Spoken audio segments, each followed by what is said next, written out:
Welcome to Jason's Jewels. I am your host, Jason Alexander, and today we're going to talk a little bit about everything. You understand what I'm saying? I got college football to talk about. I got Major League Baseball to talk about. I got NASCAR to talk about.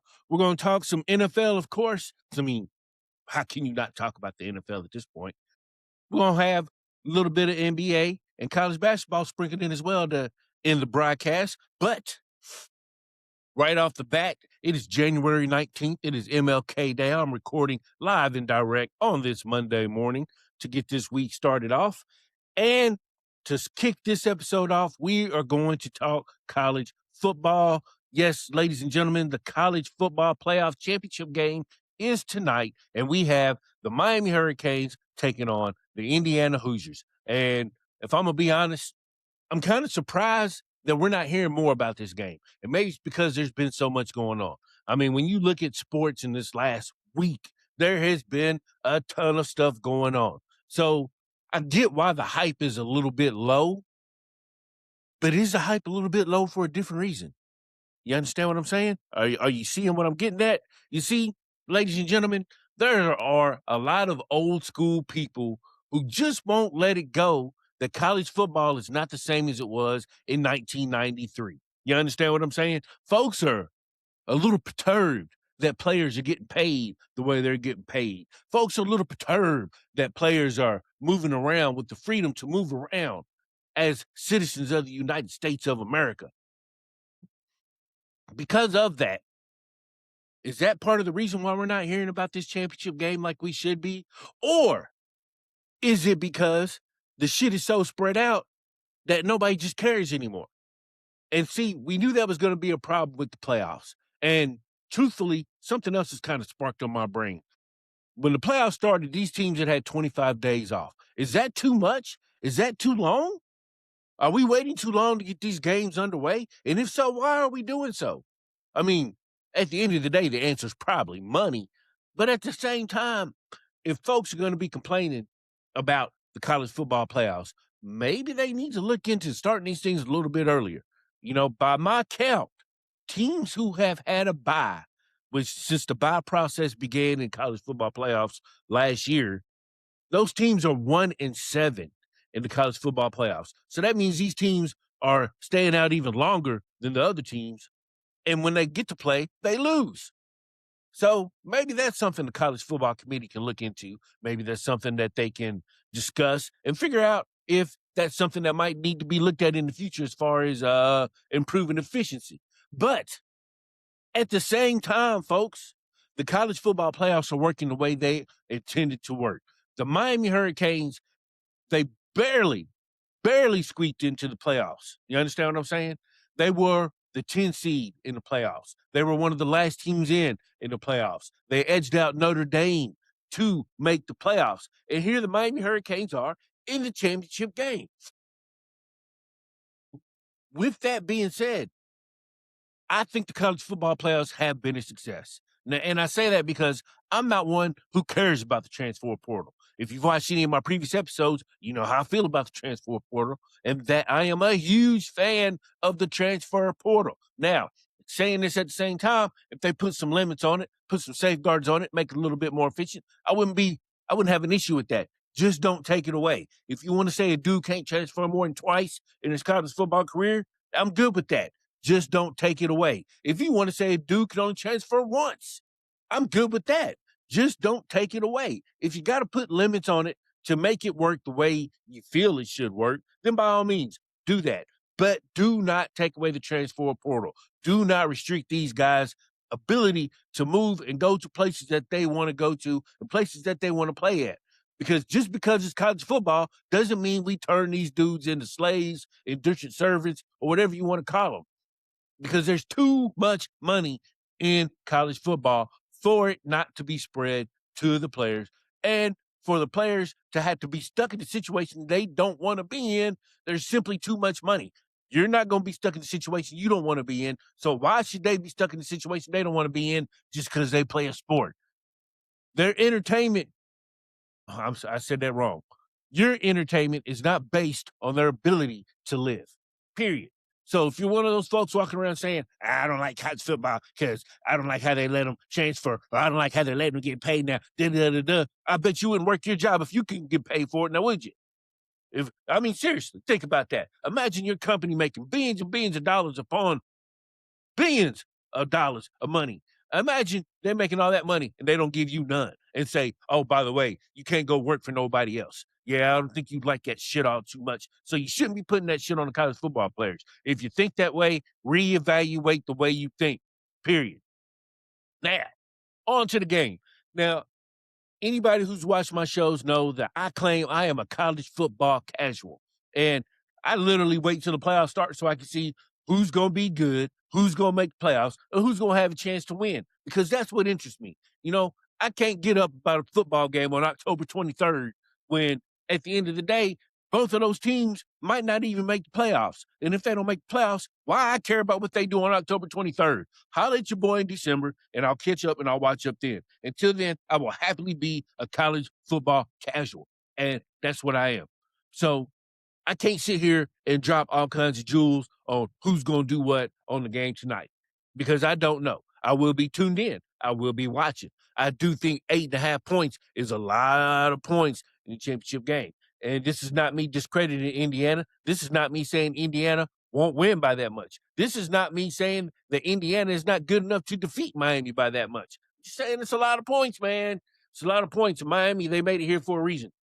You know, we can't act like Miami's not a good football team. They won their games fair and square to get to where they're at. And like I said, I'm not getting ready to sit here and predict a Miami victory over Indiana because Indiana is one of the best college football teams that we've seen on offense and on defense. They got Heisman Trophy winner Francisco Mendoza or Freddie Mendoza or Fernando Mendoza or whatever the hell his name is. I know his last name is Mendoza. But again, I told you, I'm a college football casual. I know he's the Heisman Trophy winner, but you know what I'm saying? If you want shit on me for not knowing his name, by all means, shit on your boy. Because, like I said, I am a college football casual. Like I said, I know his last name's Mendoza, and I know the boy's a bad, bad boy. I know he's projected to be the number one pick in the NFL draft.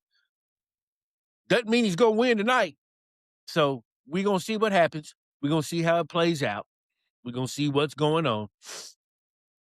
I ain't going to front. I said the 8.5 points is too much. The line right now is at 7.5. I was able to get Miami at 8.5. Like I said, I'm not sure if Miami wins, but surely they can lose by less than a touchdown tonight, right? Right? Right?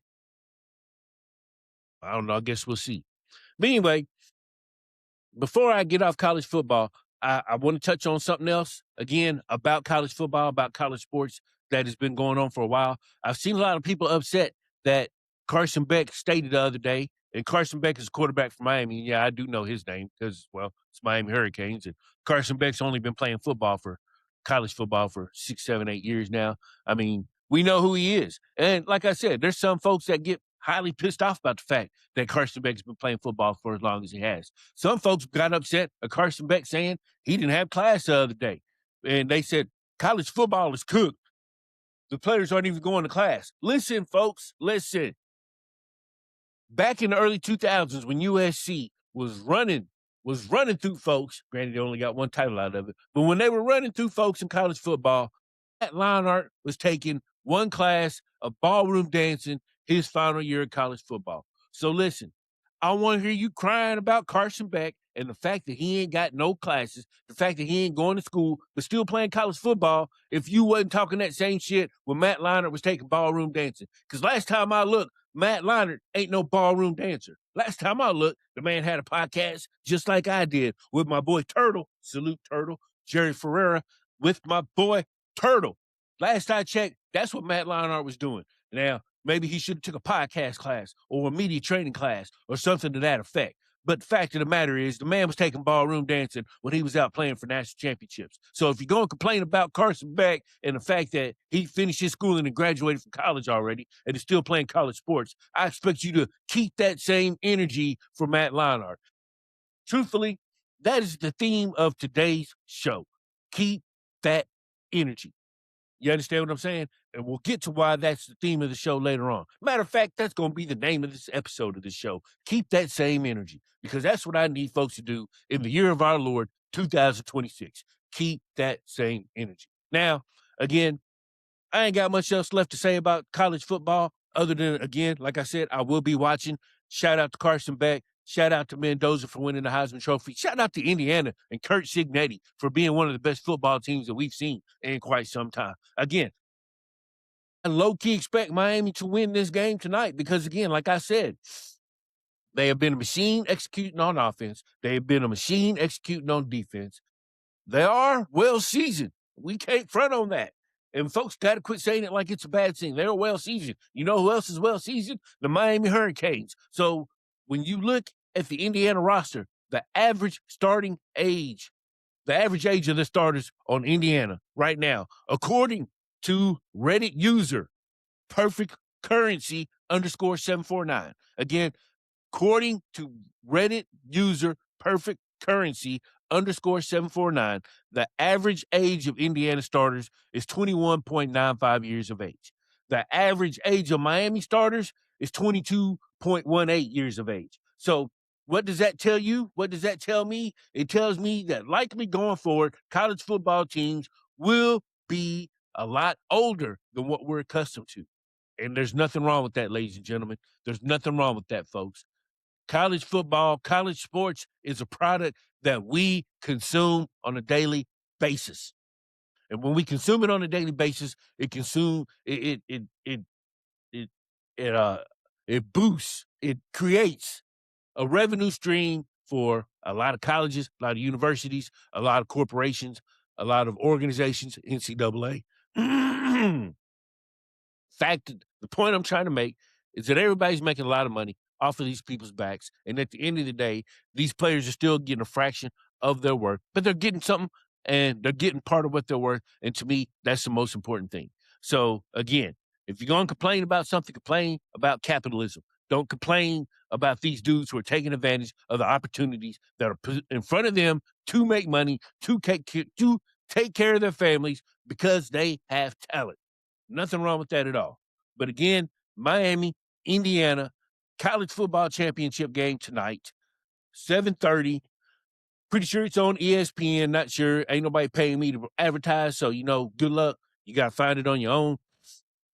But anyway, that game will be tonight. The current spread is 7.5 points. Indiana is the favorite. I do expect Indiana to win, but I also expect it to be a pretty good game because Miami ain't no punks. There ain't been no punks. And truthfully, I would like to see Miami win, even though I've always been a Florida State guy. I'd like to see Miami win just so I can see how crazy Michael Irvin goes the following 24 hours of Miami winning that Super Bowl, of winning the college football playoff championship. I would like to see that, like see it for Michael Irvin and his antics.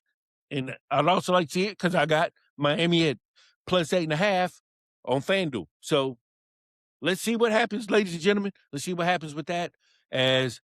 Like I said, that game is tonight, and we will all be watching. So that's all I got on college football right now. On to, that's right, NASCAR. And well, folks, ladies and gentlemen, if you're like me and you're a fan of NASCAR, this has been one of the crazier off seasons of NASCAR that I can remember in quite some time. And truthfully, it's been in the last probably 3 to 5 years that I have jumped all in into NASCAR. So I would consider myself a huge NASCAR fan at this point. I would say that when it comes to NASCAR, I know what I'm talking about, probably a little bit more than the average person when it comes to NASCAR. And I take a lot of pride in that because I enjoy NASCAR. I enjoy fast cars, and I enjoy the sport that NASCAR has always brought amongst us. Now, saying that, I got so pissed off at NASCAR over the last year that I was considering walking away from NASCAR. And I'm not going to get into who, what, when, where, why. All I'm saying about that is that shit gets old sometimes. It gets really, really old. And when you are a NASCAR fan who happens to be black, shit can get old real quick because there is an old guard in NASCAR that will not let go. And I don't know. NASCAR is a sport that originated in the South. And all I'm going to say is you can put two and two together, figure things out, figure out why it was something I might want to walk away from a little bit. But as the offseason went on, as time went on, all I cared about and all I could wait for is when is Daytona 500 going to start? And I don't have a countdown or anything like that. All I know is it is right around the corner, and I am looking forward to starting the season of NASCAR, mainly because the off season has been so crazy. And truthfully, if 2311 had settled that NASCAR case out of court, I might have been more inclined to walk away because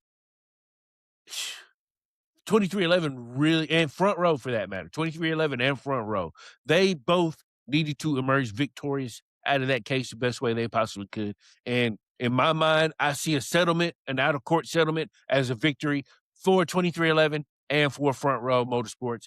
And the victory, the terms of the victory have been kept under wraps. But one thing we do know is that teams got their charters, and that was the main thing they were fighting for. So as a result, I am very happy for both of those teams to get what they were fighting for in the long run. It's going to be better for the sport. It's going to be better for all the people involved in the sport. It's going to be better for the charters in the sport, the teams, everything. You know, it's just good for the sport, and I couldn't have been happier for it. And I wish I could explain it in further detail, but again, they didn't release the details of the settlement. All we know is that the teams got their charters, and that was the main thing they were fighting for. Congratulations to the teams. Congratulations to Michael Jordan, 2311. Congratulations to Front Row Motorsports. I'm glad to see that you got what you were fighting for, and I wish the other teams would have joined suit with you. Would have been a much stronger front, more united front. But at the end of the day, you guys did what you had to do for the sport of NASCAR, and it's greatly appreciated on my part. Now, let's talk about some of the things that happened in the offseason for NASCAR. Number one, the most important thing is that we lost Greg Biffle. And Greg Biffle, for those who don't know, was one of the biggest humanitarians that the sport has ever seen. He wasn't just a great driver. Greg Biffle was a great human being, people. He was a great person. Society as a whole is losing out because of the loss of Greg Biffle and his family from that tragic plane crash that happened back in December, right before Christmas. And my heart goes out to Greg Biffle's family, those who remain surviving. My heart goes out to the NASCAR community who has been hurting and is still hurting and reeling from this loss. And again, it's just another reminder of how precious life is, folks. And when you're the kind of person who does the things that Greg Biffle does for humans, you leave a legacy that will never be forgotten.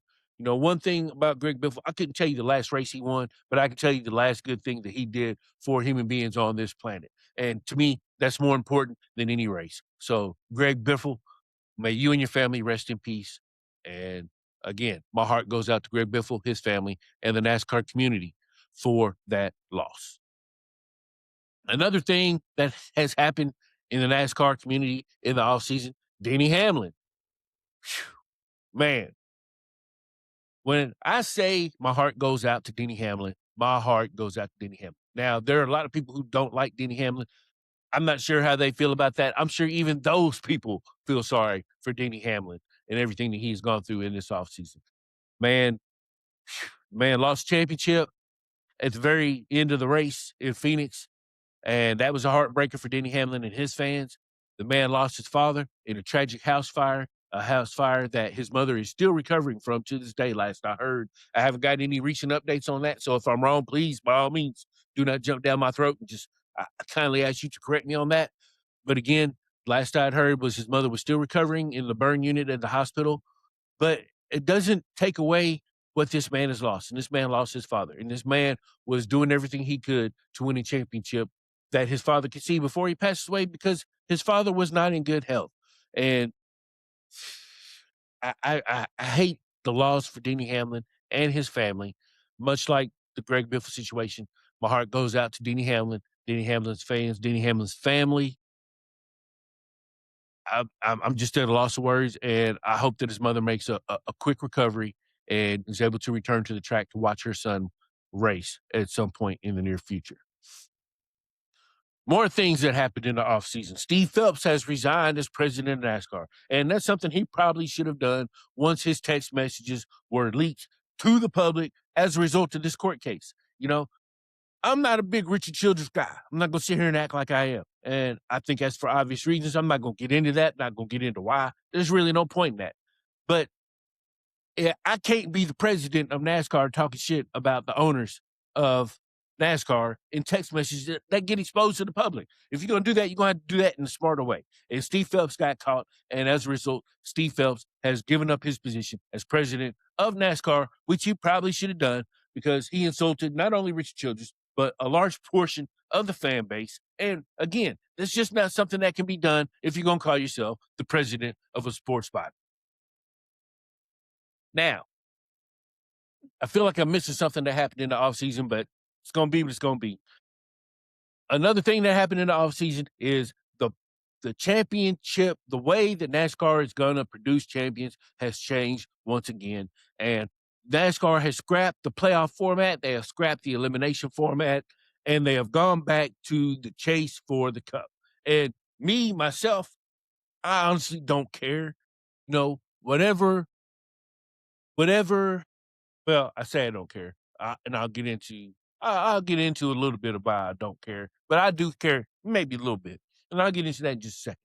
But the point I want to make before I get into that is I can adapt to however NASCAR chooses to build its champions. If you want to use the playoff format we've been using, that's fine. I can adapt. I can adjust. I will still enjoy watching the race. If you want to go to a full season format, I don't recommend it. I don't like it. But if that's what the fans want and the people, if that's what they think they want, by all means, do what you got to do. All I know is that folks got pissed off about that format a long time ago, and they were highly pissed off about that format a long time ago. So it just would have been a matter of time before folks got pissed off about it again, in my opinion. But again, that's neither here nor there. They went to the chase, and the chase is where the last 10 races will determine who the champion is. The top 16 drivers will make the chase for the cup, and whoever has the most points after the chase for the cup is over will be crowned your champion. Now, the regular season champion will get a 25-point cushion over everyone else. I'm good with that. It could be larger. Make the regular season a little bit more worthy. You know what I'm saying? I say worthy. Just make it mean something a little bit more. 25 points is cool. 50 would be better. 100 would be even better. In my opinion, you have to make these dudes chase who the real champion is probably going to be. And I have no problems with that. Have no issues with that at all. So again, if you had to bump up the amount of points that the regular season winner gets, I'm good with that. Like I said, I'm good with 25. I ultimately have no complaints. And truthfully, it might be a little bit better than what we were dealing with before. And I'll tell you why. Because NASCAR released a video game back in the October timeframe, I believe it was. And I play the career mode on this game. And the game's called NASCAR 25. I play career mode on this game. And one of the issues that I ran into was I could not win in Phoenix. So I was having a hard time winning the championship. And I had to ultimately learn how to drive, learn the strategy, figure it out. And ultimately, I was able to finally win a NASCAR championship on the game by winning at Phoenix. But it struck me while I was playing that. And the thing that struck me was I shouldn't have to win at Phoenix to prove that I am the champion of the season. So that made me understand a whole lot better the perspective of the driver, the perspective of the teams, the amount of things that goes into it. Because before I played the video game, my mindset was you need to rise up and be the champion that you are at each track and do what you can to win the championship at each track. Well, some folks are just good at Phoenix, period, and that's going to be hard to beat if somebody who's good at Phoenix makes it to Phoenix to win the championship and you happen to suck at Phoenix. I get it. You don't want the entire season to come down to one race. So for that, because of that understanding that I came to, I can admit that I was wrong for wanting the previous playoff format to remain in place. And a change did need to happen. So I can admit I was wrong. I can admit that the chase will likely it would likely be a much better format that we have in front of us to determine who the champion is going to be. And as long as there's a champion determined that I feel is on fair and square grounds, then I'm not going to be mad. Again, I was never mad at the previous format, but once I began to play in that format, albeit through a video game, I understood the angst and why people did not like that format a whole lot more. So again, I was wrong. I can admit that. The chase looks to be a much better format going forward based on what we want to see out of NASCAR. Now, because of that, I have no idea who's going to win NASCAR this year. If I had to guess, it'll be somebody like Christopher Bell, maybe Kyle Larson, maybe even William Byron. Some of these drivers that are better at more tracks than everyone else. And one thing's for sure, you have to be able to compete at road courses if you want to have a chance to win. And we all know that Shane Van Gisbergen is going to dominate these road courses. And I'm going to go on record saying in 3 to 5 years, I wouldn't be surprised if Shane Van Gisbergen is competing for a NASCAR championship because he's only going to get better at these tracks. The more and more that he's on these tracks, he will get better. Another driver I'm looking forward to watching is Connor Zilisch because he has shown that he has a tremendous amount of talent. And I'm interested to see if that talent will translate at the Cup level when he arrives there this upcoming season. I'm looking forward to following Connor. I'm looking forward to following how he does. Of course, I'm looking forward to following my boy, Bubba Wallace. Yes, ladies and gentlemen, hopefully Bubba can win multiple races this year. I love to see. I have no reason to believe that Bubba won't be in the chase for the Cup unless he has a disastrous season, which is possible. Unless he has a disastrous season, I expect to see Bubba competing for a championship at the end of the year. We'll see how far up he can go. I'm just glad he can no longer be eliminated from the playoffs because I want to see what Bubba can do. Bubba's going to continue to get better at each and every one of these tracks. And as he gets older, as time goes on, Bubba will get better. Now, as long as he competes for a championship, I'm good. I promise you, I'm good. I don't need to see Bubba Wallace win a championship to prove his greatness to me. I'm not one of these people who thinks that people need championships to prove how great they are. And that transcends any sport. And I'll get to that one later as well. But the point I'm trying to make is I love Bubba Wallace. Nothing but love for Bubba Wallace. Ryan Blaney, Chase Elliott. Hey, got love for them too. Matter of fact, there's really not any driver I don't like besides Joey Logano and Kyle Larson. So when it comes to it, I'm rooting for a whole lot of people when it comes to NASCAR. I say I'm rooting for a lot of people. I root for some more than others, but there's no one that I really hate besides Joey Logano and Kyle Larson. And despite my angst for both of those drivers, both of them are two top-notch drivers, two of the best drivers on the circuit right now, if we're going to be for real.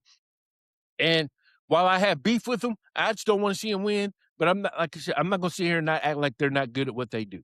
So again, NASCAR will be starting up soon, very soon. I'm looking forward to it. I'm looking forward to competing in Warren Jackson's NASCAR competition amongst folks, his little fantasy NASCAR league or whatever you want to call it.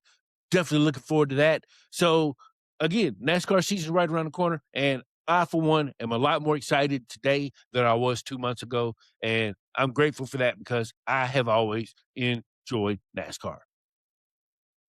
Now, on to Major League Baseball. And I'm not going to talk about Major League Baseball long because, granted, I know a lot of y'all aren't baseball people. But I told my boy I was going to speak on this, so I'm going to speak on it. The Los Angeles Dodgers recently acquired Kyle Tucker, and he got like a 4-year, $200-something million contract, something to that effect. That's not while that is news, that is not the issue. The issue has become, are the Los Angeles Dodgers ruining Major League Baseball? And I'm going to tell you, ladies and gentlemen, my answer to that one is absolutely not. Absolutely not. The Dodgers are not ruining baseball because they found a loophole and a way to take advantage of an opportunity to sign an all-star team to their roster. And I'm not trying to be an asshole, I'm not trying to be a dick or nothing like that. But I will say this. As long as I've been following baseball, and granted, there's been times I followed it more than others. Right now, I'm back into baseball. I am following the baseball. I'm into baseball, almost like I was a kid again. You know what I'm saying? So I feel I am not incorrect when I say you cannot be a New York Yankees fan and be mad at what the Los Angeles Dodgers are doing right now. And I say that because as long as I've been alive, the New York Yankees have bought any and all players that they wanted to. Now, you can't get mad because somebody's doing it in a bigger and better way than y'all have ever done it before. Now, you can get mad, but it really doesn't make sense to me. And again, the Los Angeles Dodgers are the villain that we need in baseball. And yes, their roster is something that if you have MLB The Show on PlayStation, you probably could not put that roster together on your own using the computer, using AI, using whatever you want. You couldn't do it. And a lot of that is because, well, the Los Angeles Dodgers have a TV deal that Major League Baseball allowed them to have that is unique to everyone else in baseball. They have a TV deal that is worth anywhere from a little over $8 billion over 25 years. That's roughly $300 to $340 million a year before tickets, before merch, before sponsorships, and before playoff revenue that they receive in money. Now, think about that. If you're a sports organization and you have $340 million at your disposal before you start getting into your basic revenue stream, that's going to allow you to do things that other teams aren't allowed to do. And granted, baseball is probably headed for a lockout 2027. That seems to be the word on the street anyway. Baseball seems to be headed in that direction, and that might be something that is needed to be done to get a grip on things, so to say. But I don't mind. I don't mind these things at all. I mean, let's look at it like this. The Toronto Blue Jays, they spent a lot of money on their players as well. They didn't spend as much as the Dodgers, but they were 1 out away from winning the World Series. You know, understand what I'm saying? 1 out, people, from winning the World Series against the Los Angeles Dodgers. Now, the Dodgers ended up winning in dramatic fashion, but that doesn't mean they can't be beat. Just because they have an insane roster and just because they found creative ways to pay that insane roster does not mean they can't be beat. And people giving up in January because of their roster is way too early, folks. You got injuries. Sometimes things just don't gel. Sometimes guys just ain't as good as we think they're supposed to be. Sometimes guys get that paycheck and become a shell of themselves. Lots of things can happen. It's a long season in baseball. 62 games, folks. 62 games.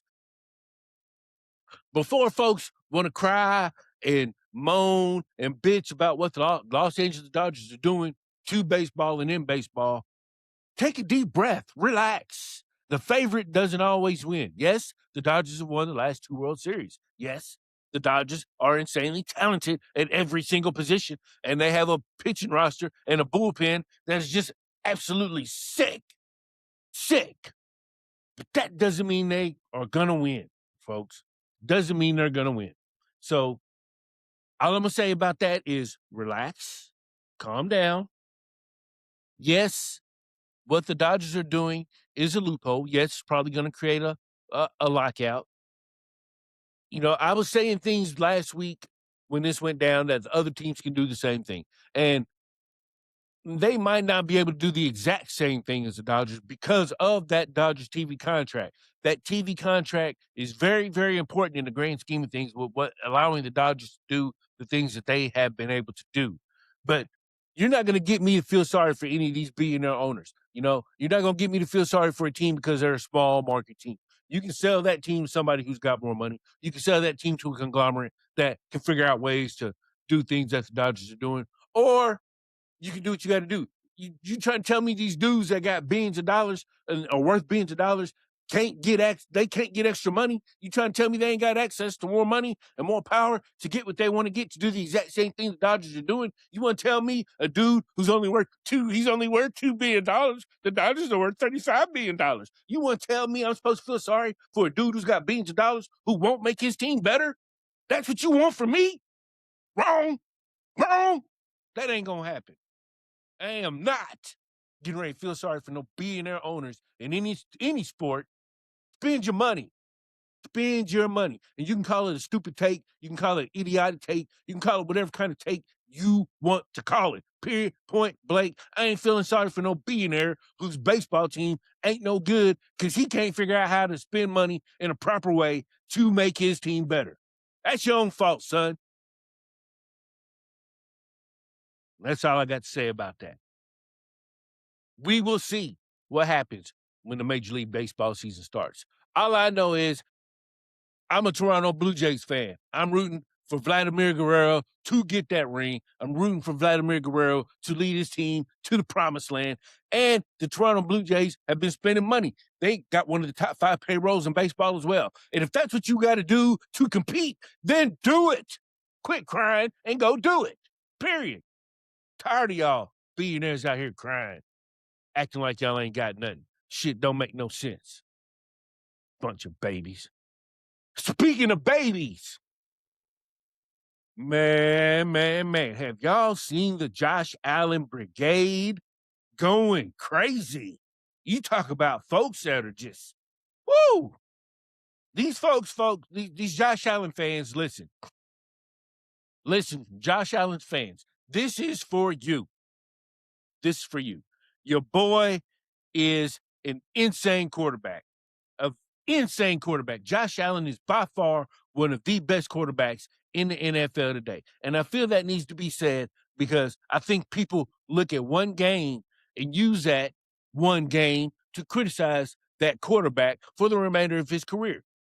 Now, I'm not going to sit here and act like Josh Allen hasn't had shortcomings in the playoffs. Who hasn't had shortcomings in the playoffs? Name one quarterback who has not had shortcomings in the playoffs. Josh Allen is in his prime, ladies and gentlemen. He's in his prime.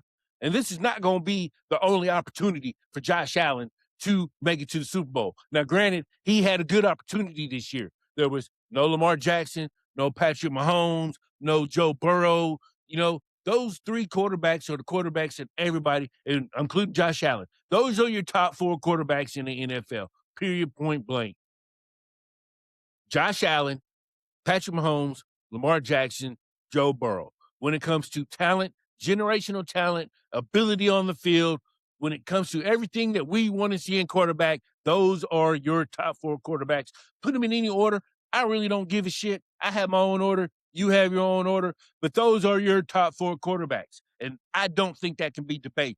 Now, that being said, only one of them top 4 quarterbacks has got a Super Bowl ring. Only one of them's got multiple rings. But that don't mean that the other 3 quarterbacks ain't as good as Patrick Mahomes. People need to stop being stupid. Please stop being stupid. Don't tell me that Josh Allen will never win the Super Bowl just because he can't have playoff success. Don't tell me that Josh Allen can't be the best quarterback in the NFL because he can't get over the playoff hump. Don't tell me that Josh Allen can't be a great quarterback just because he had 4 turnovers in a must-win game. I mean, it happens, folks. It happens. But that doesn't mean that Josh Allen ain't a great quarterback. That does not mean that Josh Allen is never going to win the Super Bowl because Josh Allen will likely win the Super Bowl at some point. I really think he will. And I will be here for it. I want to see Josh Allen win, ladies and gentlemen. I think Josh Allen is good enough to win. Now, if Josh Allen never wins a Super Bowl, does that mean that Josh Allen ain't a great quarterback? Hell no. We know what we saw in Josh Allen. We know what we saw in Cam Newton back in the day. Now, you can tell me Cam Newton wasn't great at throwing the football, and I'll agree with you. But don't tell me that Cam Newton wasn't a great quarterback, because Cam Newton was a great quarterback. And Josh Allen is, in that same vein, a great quarterback. I don't understand why people want to act like Josh Allen isn't a great quarterback just because he hasn't had playoff success. You know what I'm saying? You know, granted, Josh Allen has had teams that have had a top 10 defense on them, and they still didn't win.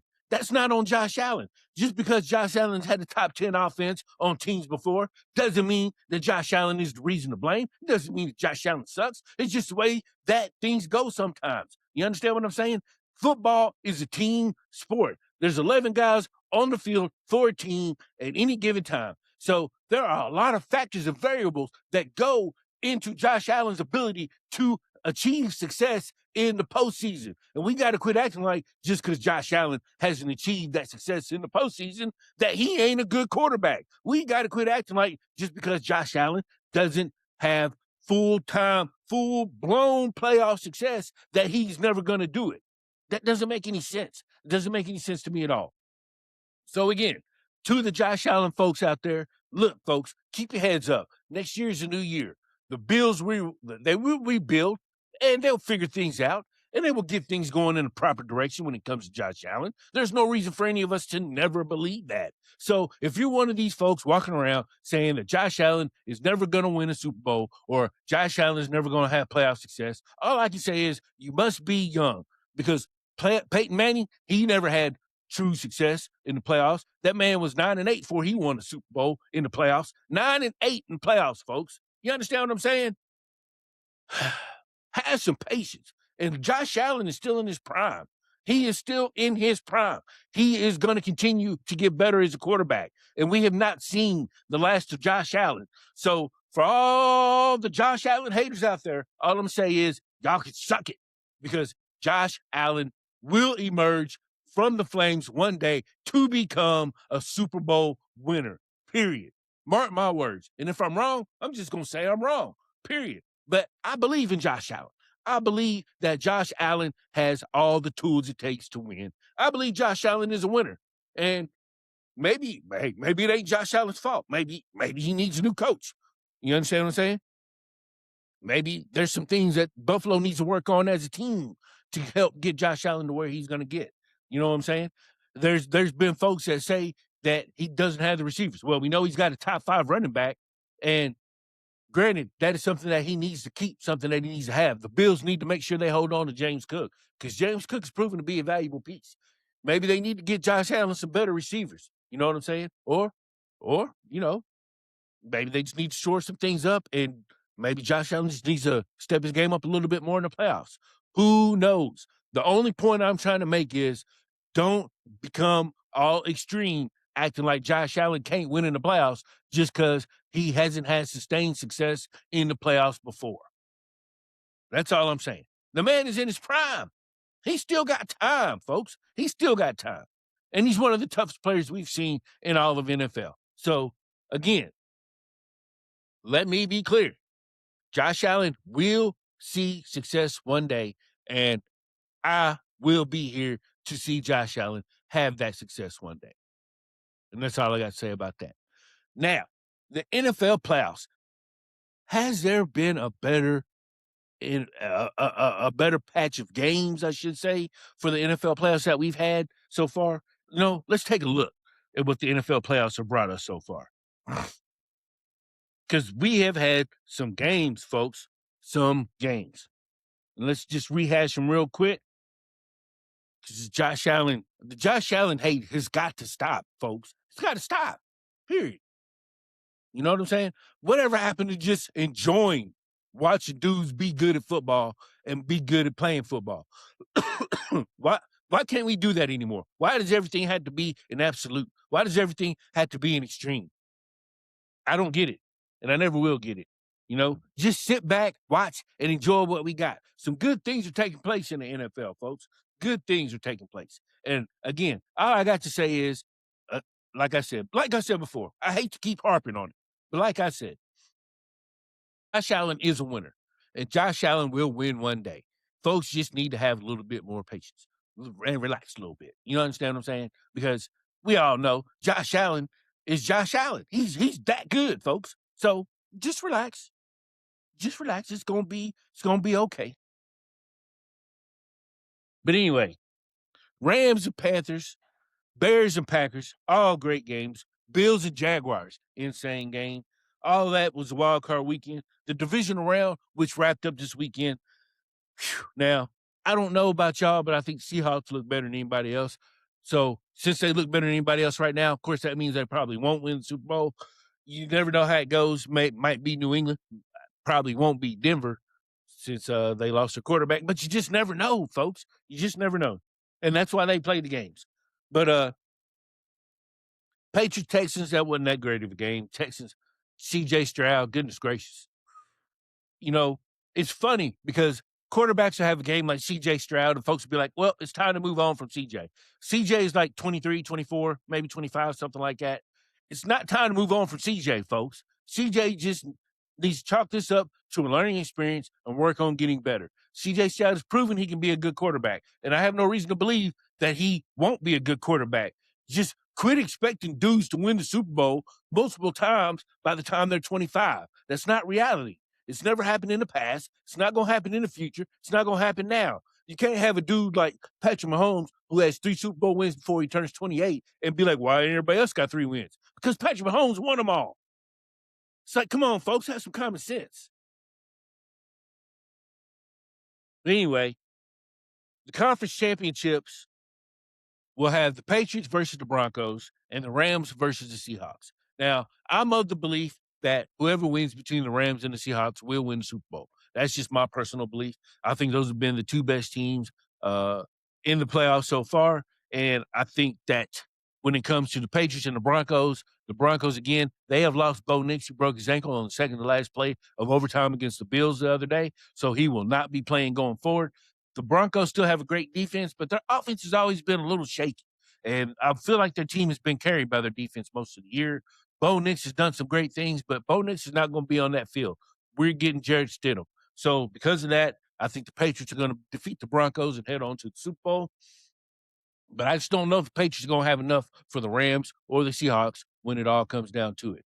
So we will see how that plays out going forward for the Rams and the Seahawks. But, it's going to be what it's going to be. I'm looking forward to it. All I know is Seahawks are going to be tough to beat. And the Baltimore Ravens should have grabbed a hold of Mike McDonald when they had an opportunity to grab a hold of Mike McDonald. Because, man, if I'm going to be honest, the Baltimore Ravens are in the tenable position of choosing a new head coach to lead Lamar Jackson and the Baltimore Ravens to the promised land. And I don't think that they can mess this up. There's a lot of good candidates out there. There's a lot of good people to choose from. All I know is I hope they get a coach who can reach Lamar the way Lamar needs to be reached. I hope that they hire a coach who can propel the team the way the team needs to be propelled in January. So we'll see what happens with the Ravens. Much like the Bills, you have a generational quarterback, a generational talent at quarterback, and I don't want to see that wasted. I don't want to see it wasted on the Bills, and I don't want to see it wasted on the Ravens, period. So we shall see what the Ravens do going forward. Again, let's talk about Seahawks and Rams. I'm sorry, got a little bit sidetracked there, but I don't know. The Seahawks look really good, and the Ravens had an opportunity. That's what I was getting at. The Ravens had an opportunity to get Mike McDonald a couple years ago, and they let him go. And I think that's going to prove to be a huge mistake on the Ravens' part. But again, we'll see what happens. We have reached the conference championship round of the NFL. The games will be next Sunday, starting at 3:00. And we will see what the Super Bowl matchup will entail at the end of next week. But anyway, Josh Allen rant got me all flustered on the NFL. Anyway, all I got to say about that, and I was going to touch on the NBA a little bit, but I might wait until after the All-Star break to touch on the NBA. Best I can say about the NBA right now is if you get an opportunity to watch Victor Wembanyama play, watch that man play. He's a lot of fun to watch. Anthony Edwards, I can't front. He's taking his game to even another level, I believe, this season. So the Minnesota Timberwolves are another team to watch. The Boston Celtics, ladies and gentlemen. The Boston Celtics. Whew. No Jason Tatum, no problem. Boston Celtics is still one of the best teams in the NBA. Shout out to Josh Engelman for putting me on the Celtics to win the East probably about a month or two ago. I jumped on that bet when Josh Engelman said so. And as a result, I got cash out is getting better and better every day as the Celtics are proving to be one of the best teams in the NBA. And if they can get Jason Tatum back before the season ends or when the playoffs start, it's only going to make them that much better. So, as a Lakers fan, I hate to say, jump on that Celtics bandwagon if you want to place a future bet that might prove profitable for you. The Boston Celtics are sitting right there, ladies and gentlemen. I think they will be the team to beat in the NBA this year. Los Angeles Lakers. Anybody who knows me knows I am a Los Angeles Lakers fan through and through.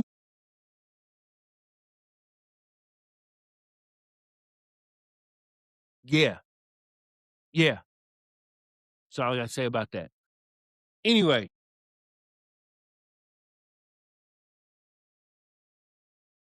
man, what happened to my Lakers? Anyway, sorry about that. Sorry about that. I hope AI don't edit that part out. And pauses are important as a Los Angeles Lakers fan. You know what I'm saying? It's just I don't know, man. I don't know. It's the Lakers.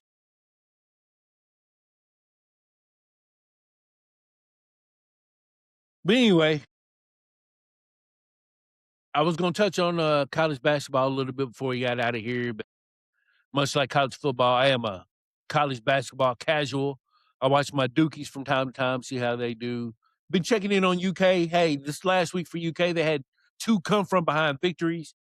And while I know that doesn't help anybody feel better about how they feel about Mark Pope and this season's version of the UK Wildcats, y'all got a couple of victories this year, so I hope y'all feel good about that. You know, I know this episode of Jason's Jules is probably a little bit all over the place, but I'm just glad to be back out here recording. There's some things I had to get off my chest. I hope I properly got them off my chest for you. Hey, it's going to be what it's going to be. Shout out to the Josh Allen fans out there around there. Keep your heads up. Keep your heads up. He will emerge victorious one day. Shout out to the NASCAR folks. Shout out to the folks who wanted some kind of change to the playoff format. You got to change. The chase is here. We shall see what happens.